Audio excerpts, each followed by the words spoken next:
In this video, I'll cover Sorrento and Amalfi by land and sea from the Salerno port. We met at 7:35 a.m. and by 7:45 we were on the bus and headed out into Salerno. Salerno is a port that Norwegian uses more than any other cruise line as their access to the Amalfi Coast. We had 40 people on our tour and three different buses, so three different buses of 40 people. The drive was about an hour and a half to get to Sorrento, our first stop. So here's a view of Sorrento. We stopped at a woodworking workshop for a very rushed presentation of an ancient art of carving wood into these intricate patterns. It was kind of odd. Then we stopped for a coffee before heading out to explore the small streets. This was a very cute town. It was large enough that you didn't feel super crowded with having all the buses in town. There are a number of restaurants and shops, churches to explore. Lunch was included in our tour. Each bus went to a different restaurant, so it was only 40 people at our restaurant.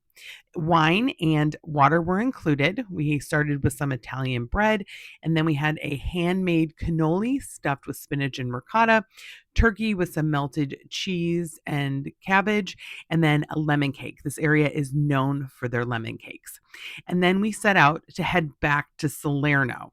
So it was another hour and a half drive back to Salerno. Here's a view of Sorrento from the bus. So you get to see this beautiful seaside city with all the boats in the harbor waiting to explore.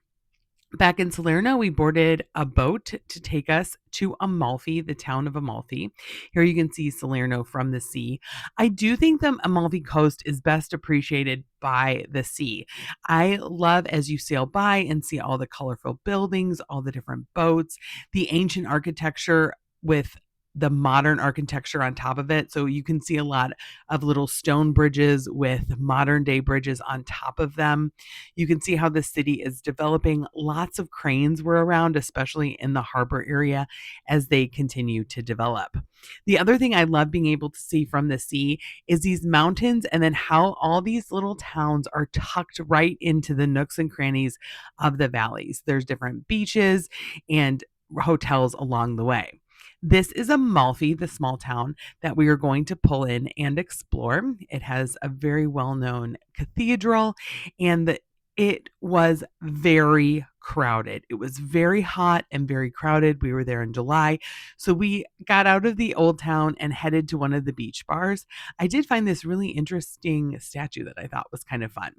Then it was time for the 30-minute drive back to Salerno. This was a full day excursion from 7:35 a.m. meeting time till we arrived back at 4:35 p.m. And it was great. I recommend it.